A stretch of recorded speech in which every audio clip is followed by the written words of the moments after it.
Olá, tudo bem com você? Espero que sim. Meu nome é Juliana Vanelli e eu estou aqui para mais um momento de reflexão comigo. Eu acabei de meditar com o Yogacharya do México e eu tô meio alta, assim, estou muito zen. E eu resolvi gravar um áudio de uma coisa que me aconteceu esses dias. Na verdade, vieram muitas ideias de vários assuntos para vários áudios. Mas hoje eu quero falar da mentira, das mentiras e das inverdades que contamos para nós. Eu sempre rezo, oro, medito pedindo para que Deus me mostre a verdade sobre mim, a verdade sobre as pessoas e a verdade sobre as coisas, sobre o mundo. Porque a gente tem um véu de Maia nos nossos olhos, no nosso terceiro olho, e a gente enxerga o que a gente quer enxergar, enxerga o que a nossa mente limitada às vezes nos deixa. E aí, como Jesus falava, conhecereis a verdade e a verdade vos libertará. Então eu sempre peço para ver a verdade. E esses dias eu fiz uma coisa errada, confesso. Só que eu fiquei o tempo todo me mandando mensagem mental e tentando me justificar que eu estava certa no treco que eu fiz. Sabe, assim, não, eu fiz uma história na minha cabeça para justificar o porquê eu fiz aquilo, tentando dizer que a outra pessoa estava errada, que a situação estava errada.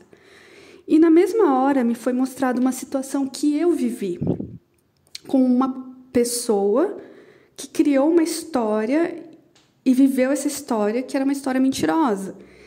Tá, eu não sei se eu fui muito clara, mas é o seguinte: às vezes a gente cria histórias na nossa cabeça que não são verdadeiras para a gente justificar as coisas que a gente está fazendo ou as coisas que a gente está vivendo.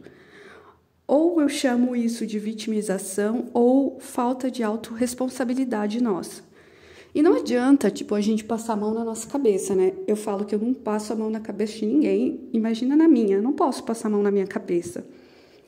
E na mesma hora que me foi mostrada essa imagem, eu falei assim, gente, eu não tô sendo íntegra. Eu tô mentindo para mim que eu estava certa naquela situação, para o meu ego ficar de boas, mas eu tenho que ser íntegra, eu estava errada. Eu fiz um negócio lá por conta do meu ego, porque eu estava, sei lá, com raivinha, estava me sentindo contrariada, mas não é verdade. Assim, eu não gosto de falar sobre culpas e culpados, não gosto desse termo, mas se fosse para pensar, eu estava com a culpa, eu devia ter feito diferente. Eu devia ter pensado antes, tal, sem cobranças também, mas é só para avaliar, sem se cobrar, sem se culpar, avaliar e não fazer de novo, avaliar e trocar o discurso mental de que eu estava correta, reconhecer que eu errei e tá tudo bem, só não errar mais, só pensar antes e ficar de boas. E aí é isso que eu queria falar, sobre as mentiras que a gente conta, porque às vezes faz parte da autossabotagem. Eu contei uma história em que eu errei, mas pode ser uma história de vitimização mesmo, de eu estar aqui passando por situações e responsabilizar os outros, falar assim, por causa de fulano eu não vivo a vida que eu queria, por causa de ciclano, sei lá, meu pai, minha mãe, minha avó, meus filhos, por causa deles eu não faço o que eu quero, eu não sou quem eu quero. Ninguém vai tomar a sua vida e viver por você. As pessoas estão lá vivendo a vida delas, com os desafios delas, com os karmas delas, elas não estão pensando muito na sua vida.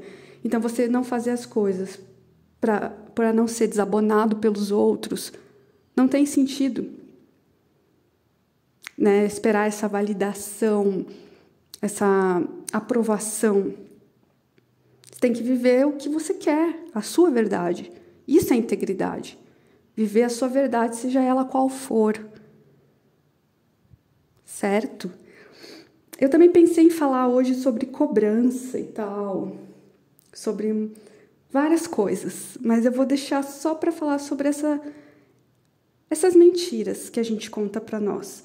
Eu falei um exemplo, 2 exemplos, na verdade, né, do vitimismo, que a gente se põe no local de vítima, às vezes, e não avança na vida, se auto-sabota. Então, perceba se você não está pecando por falta de autorresponsabilidade, saber que você que comanda a sua própria vida. Se você não está se colocando no papel de vítima dos outros, do mundo, e dessa forma deixando de fazer o que tem que ser feito. E perceber se você não tem feito coisas e contado uma história diversa para você acreditar que você está acertando. E, na verdade, não é bem essa a realidade. Pedir para enxergar a realidade. Agora, mudando um pouco de assunto e sobre outro tema que eu gostaria de falar, mas eu só vou falar um pouquinho, que é o fazer as coisas com amor. Às vezes, por eu me cobrar tanto, isso é uma coisa que é um karma meu, que eu vou ter que lidar, mas é uma coisa que é geral, as pessoas se cobram. E às vezes, por eu me cobrar, eu acabo fazendo as coisas por obrigação e não por amor. Então, eu gostaria de te falar também para você observar se você não está fazendo as coisas no mecânico, para cumprir protocolo, para dar cheque ali, checklist, ou fazendo as coisas para os outros. Porque mesmo que seja uma coisa para os outros, se a gente faz com amor, é diferente. Muda tudo. Sabe, eu trabalho para a espiritualidade. A minha vida, eu resolvi trabalhar para a espiritualidade. Isso está em primeiro lugar na minha vida. Se eu sou advogada, se eu sou terapeuta holística, se eu sou atriz, se eu sou professora, o que eu for, isso, para mim, é segundo lugar. Isso vem em segundo lugar. Eu trabalho para Deus. Só que, às vezes, eu faço as coisas de forma mecânica, sem prestar atenção, sem me sentir bem, sem fazer com amorosidade. E eu estava vendo que eu estava pecando nisso.